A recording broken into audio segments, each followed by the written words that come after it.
If you have any questions about North Carolina, be sure and ask them today because we will not have an availability tomorrow. I'll let me take it from here. Wow. Jack Anderson show was rolling, dealing, ended up going to 80 pitches. Starting to get a little nervous there. How do you take a guy out on a pitch count with a PG going? But he was outstanding. Definitely the star of the show. Proud of the guys. We didn't, things weren't going our way. We made a couple of mistakes, but they kept pushing. They know they're made for big innings. That's what we have always tried to instill in them, and broke it open there in the eighth. Questions? Aswan.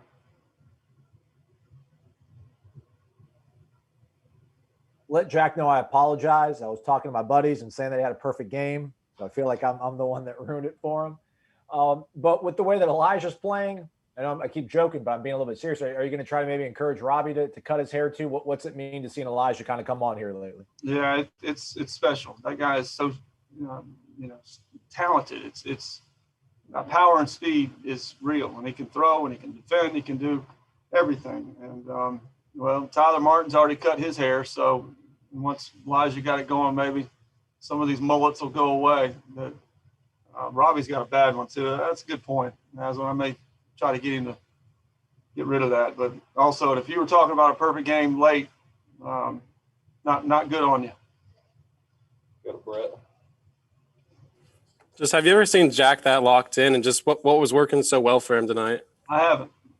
I've seen him go spurts of 2-3 innings, inter squads, and he pitched really good against somebody last year when we needed, things to calm down.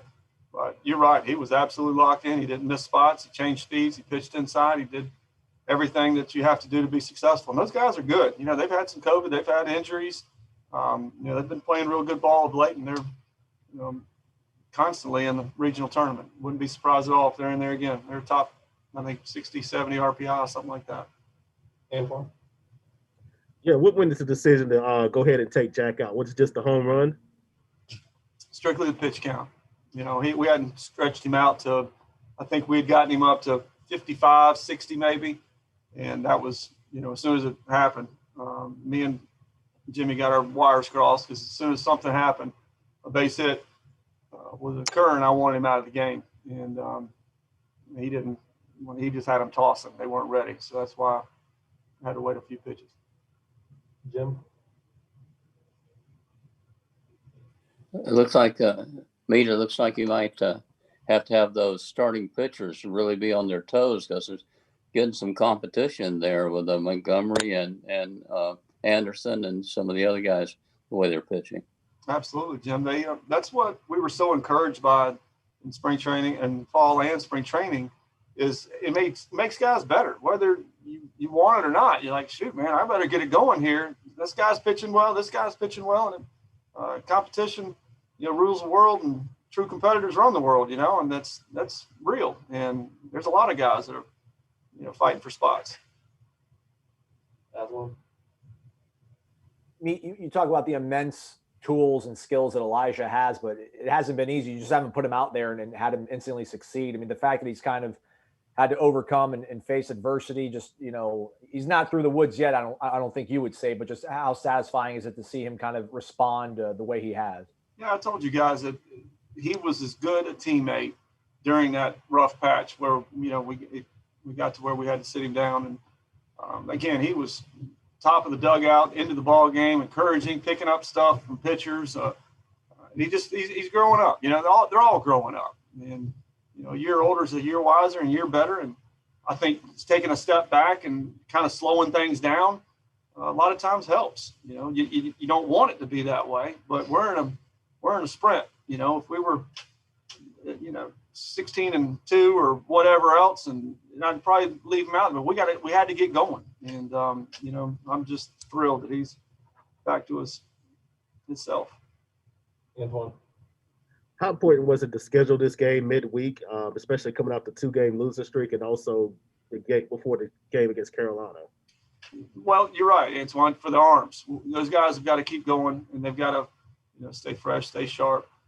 But we just looked at it and we're like, if we don't do it now, we got a chance to not play our allotted 50 games. So we added that, and I don't know if we announced the other one or not. Have we? Sorry, but we've got to play all 50. So, the SEC is playing 56 and a bunch of conferences playing 56. We've got to get every game in. Go to Chris Nee. Hey, mate, just wondering about Logan Lacey, Neander, and Matt obviously sat tonight. I presume that was just to give them a break. Well, it was. Nelly was ready to go in regards to hitting doesn't bother him. We still got to get some swelling out of there.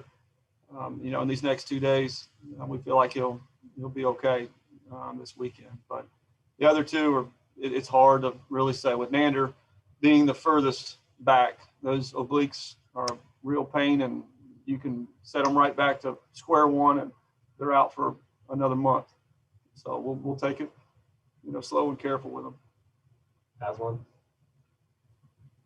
I know you just mentioned that the season kind of is a sprint, but as the calendar turns to April, you're coming off beating Virginia Tech, Florida, Miami. You lose a series to Wake. And I remember talking to Corey. I'm like, it's not a big deal. That happens. And he's like, wait, man, there's not a lot of time this season. There's not a lot of games left. I mean, how weird is it to flip the calendar to April and have to have a kind of a sense of urgency that you usually have like in May around here? Yeah, it is. It's real. That, the fact that we've only got 50, and we got to get some dubs and get the RPI where it needs to be. And nobody knows. That's the weird thing about all this. You look at the RPI, we're wherever 50, 60, and Florida's behind us. And then I think, who is it, Lehigh? I mean, somebody's leading it. Nobody knows how exactly they're going to choose and select teams this year. How are you going to do the Big Ten? The Big Ten's only playing conference only, and I think they're playing 40 games. And there's a lot of things that have to be sorted through. We'll let Antoine wrap it up. Yeah, just talk about the North Carolina team that's coming in here. They lost 4 straight, and just how important it is to get that series win against a team like that. It is. If you look at our league, it is really bizarre. We take care of Miami, and the next thing you know, this group, Notre Dame's beating this group, and then all of a sudden, this team's getting swept. Pitt got swept. It's going to be a real grind. And thank goodness we've got the arms to withstand it. But we got to get healthy. We got to, play better baseball. And I truly feel we will. But they're really good. Carolina, I haven't looked at them yet, but, early on they were really rolling. And I don't know if they've had a couple guys go down or what, but I know their recruiting class was ranked really high. And Scott Forbes and those guys know what they're doing. They'll be a handful. Okay, thanks, Coach. Thanks, everybody.